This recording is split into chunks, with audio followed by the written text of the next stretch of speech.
Hi Class T, it's time for Chapter 3.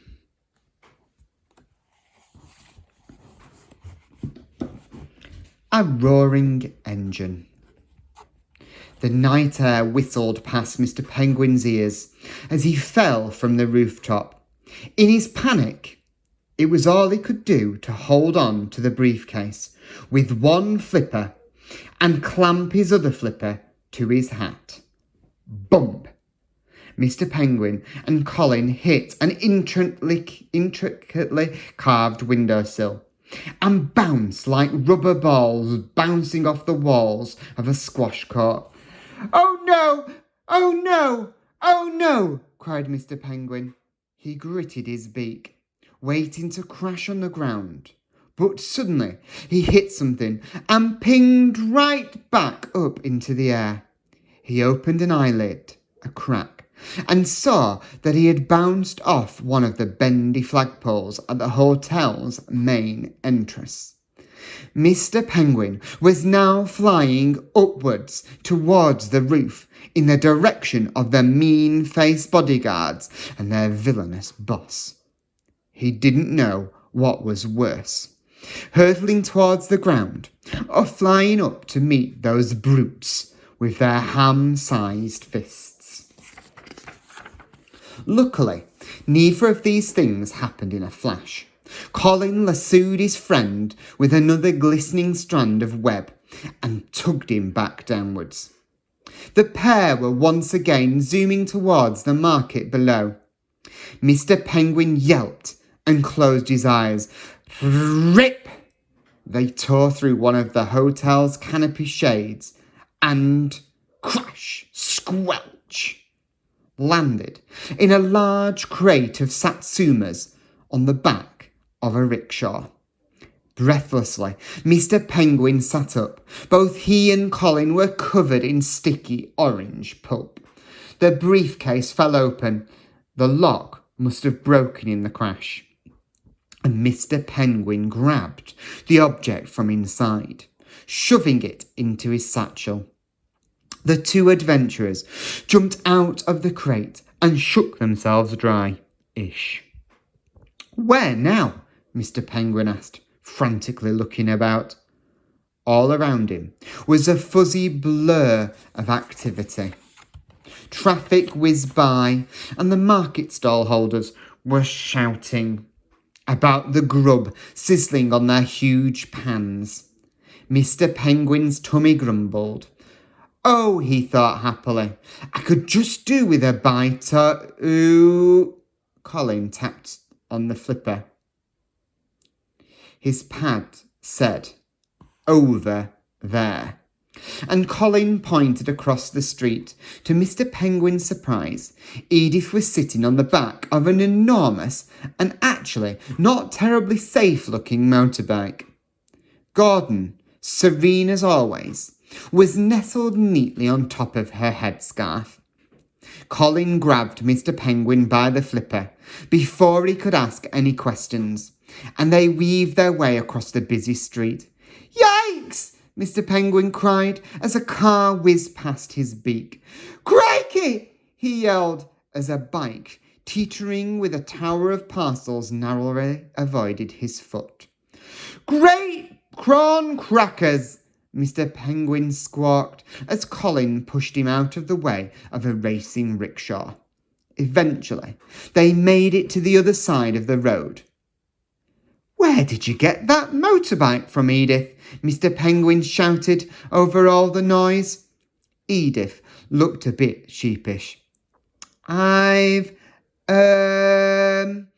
borrowed it," she said, not quite meeting his eye. "But don't you worry about that now. Just hop on the back, quick, Mr. Penguin. They're behind you." Mr. Penguin looked over his shoulder and squeaked. Sure enough, the two big bruisers from the roof were now in the street, shoving a young man off his motorbike. They hopped onto it and revved the engine, surging through the traffic, right towards Mr. Penguin and his gang of adventurers. Edith grabbed Mr. Penguin by the satchel and heaved him onto the motorbike. Colin hopped on behind him, not breaking eye contact with the beefy crooks for a second. Mr. Penguin wrapped his flippers tightly around Edith's bum bag. With a roar of the engine and a squeal from the tyres, they set off in a cloud of dust. Chapter 4. It belongs in a museum. Put 'em up, put 'em up. Edith hunched low over the handlebars and tore through the traffic. The bodyguards followed. Every time Mr. Penguin opened his eyes, they seemed to be getting closer. Behind him, Colin was dancing about like a boxer in the ring, air punching and waving his hand. It said, "Put 'em up, put 'em up." Edith swung the bike around a sharp corner and onto another busy road. But the grumpy-faced villains followed and were soon drew level. "Where's our rocks?" one of them yelled gruffly from the back of the other motorbike. "It belongs to us." Mr. Penguin snatched up his satchel with one flipper and held it close to his chest. "No, it doesn't," he shouted. "It belongs in a museum." The brute growled, shot out a big, thick hand, and grabbed Mr. Penguin's satchel. Mr. Penguin snatched the strap, and for the next few moments there was a tug of war between the two racing motorbikes, with Mr. Penguin's satchel stuck in the middle. Eventually, one of its seams started to rip. "Colin!" Mr. Penguin cried, his heart thumping like a big bass drum. "Do something!" Colin leapt into action. He jumped from the back of the motorbike onto the bodyguard's shoulder and biffed him on the nose. Kapow! Before driving back and landing perfectly on Mr. Penguin's shoulder. The bodyguard let go of the satchel and Mr. Penguin pulled it close to his chest. "Hooray!" he cheered. "Where now, Edith?" Edith furrowed her brow and slithered through the roaring traffic like a snake. But the two beastly bodyguards weren't far behind. "To the airbase!" Edith cried, revving the engine up to full throttle.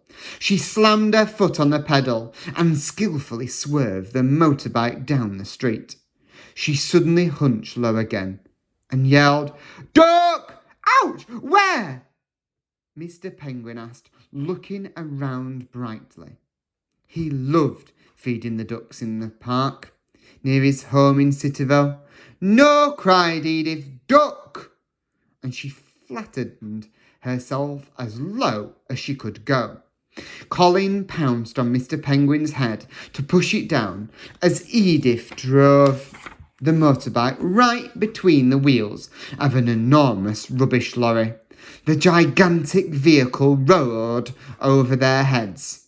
Behind, the bodyguards tried to follow, but they were too big. As Mr. Penguin and his gang of adventurers escaped into the night, the two brutes crashed headfirst into the lorry.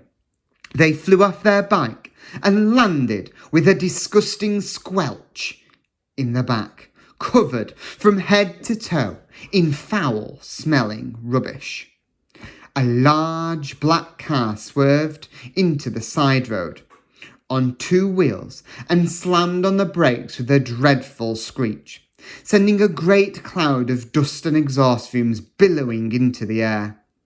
As the smoke cleared, the glamorous lady from the roof terrace tore off her sunglasses and slapped her beautifully manicured hand against the steering wheel. She was livid.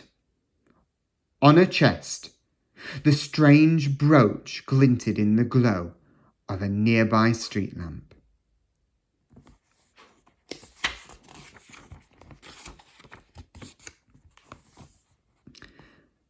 My name is Dr. Mesmero, and I'm a hypnotist. Actually, I'm absolutely and without any doubt the best hypnotist in the world. I'm using this book to keep track of all the little pieces of my dastardly plan. It also means that when I have succeeded, I can flick back through this grubby notepad and marvel at just how clever I have been. The ancient art of hypnotism has been in my family for generations. My father was a hypnotist, and his father, and all the fathers before them. However, my skills surprised everyone. I was only a few days old when I managed to hypnotize a nurse in the hospital. Apparently, I got the nurse to remove all the other babies from the ward, so I didn't have to put up with their dreadful crying and stinky nappies. And that's the end of chapter 4.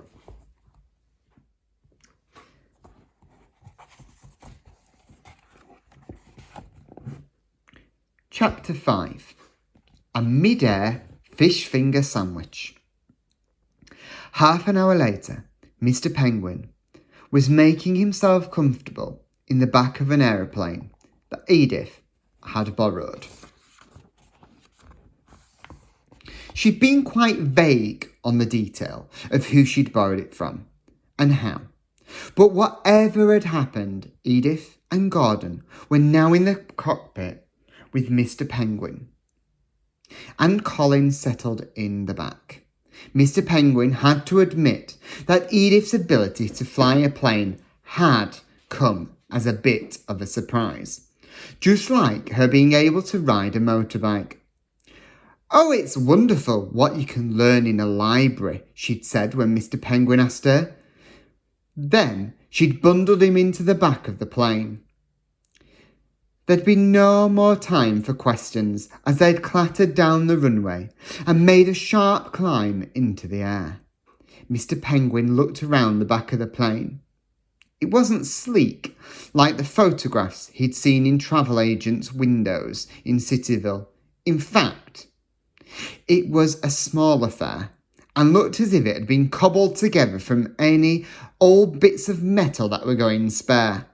It seemed that it was mainly used for carrying parcels and letters, which was why Mr. Penguin was now wriggling about to get his bottom comfortable among some packages. A deep rumbling noise was coming from beside him. Colin had plumped himself down in a soft spot, popped his bowler hat over his eyes, and fallen asleep. He was now snoring happily. He was obviously having quite an exciting dream, because every few moments he grunted and biffed an imaginary bad guy on the nose with one of his kung fu fighting legs. Kapow! Penguin wasn't sure what to do with himself. He wasn't the most confident flyer, and the plane did seem to be bobbling about in quite an alarming manner. Really, Mr. Penguin was happiest when he was sitting still and cosy on the ground, in an armchair perhaps, with something delicious in his beak, making its way to his belly. His stomach growled at the thought. Of course, he grasped. I'll busy myself with a snack. As Mr. Penguin reached into his satchel for his emergency fish finger sandwich, he also found the object he'd swiped from under the noses of those fearful brutes in the Golden Pagoda Hotel. As he tucked into the slightly squished sandwich, he turned the stone over in his flipper. It seemed like such a lot of fuss over nothing. It was just a large, heavy stone. The only thing that made it different from any other stone that he regularly tripped over in Cityville, in the Centre Park, was a little line of delicately carved writing wrapped around its middle like a belt. Mr. Penguin squinted at it. but he couldn't make beak nor flipper of what the words said. It certainly wasn't in any language he knew, which wasn't many. But this stone must be jolly important, he thought, with all those people wanting to get it so badly. Mr. Penguin put it carefully back in his bag and finished his sandwich. Then, with his belly full, he nestled down amongst the parcels and closed his eyes. He imagined waddling proudly into Cityville University the next morning and handing the stone over to his client, Professor Stoutgirdle. He thought of the hundreds of dollars she'd promised him as a reward. Just think of all the fish finger sandwiches he could buy, even after he'd given Edith, Gordon and Colin their share. Mr. Penguin licked his beak happily. Yes, he'd buy lots of fish finger sandwiches and bow ties and maybe a jazzy new hat. And with these happy thoughts, he drifted off to sleep. When Mr. Penguin woke up, his flippers were stiff and he had a bit of a numb bum. He must have been asleep for hours. Edith was beside him, prodding him urgently in the belly and saying, "Cooey, Mr. Penguin," in hushed tones. What is it?" Mr. Penguin stammered, blinking groggily. "Are we home? Have we landed in Cityville?" "Oh, no," nattered Edith. "I'd say we've have a couple more hours left to go." "Okay." Mr. Penguin sat up and scratched his hat. "Wait, Edith. If you're here, who's flying the plane?" "Gordon," said Edith, grinning. "He's ever such a good flyer. But then, he should be. He's a penguin." "Right," said Mr. Penguin. Is everything okay?" Edith fussed with her bum bag.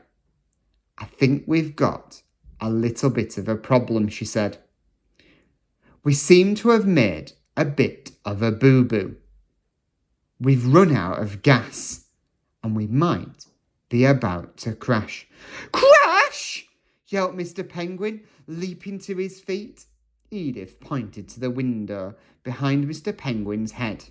"Yes, crash," she said, pointing outside. "Into that mountain, right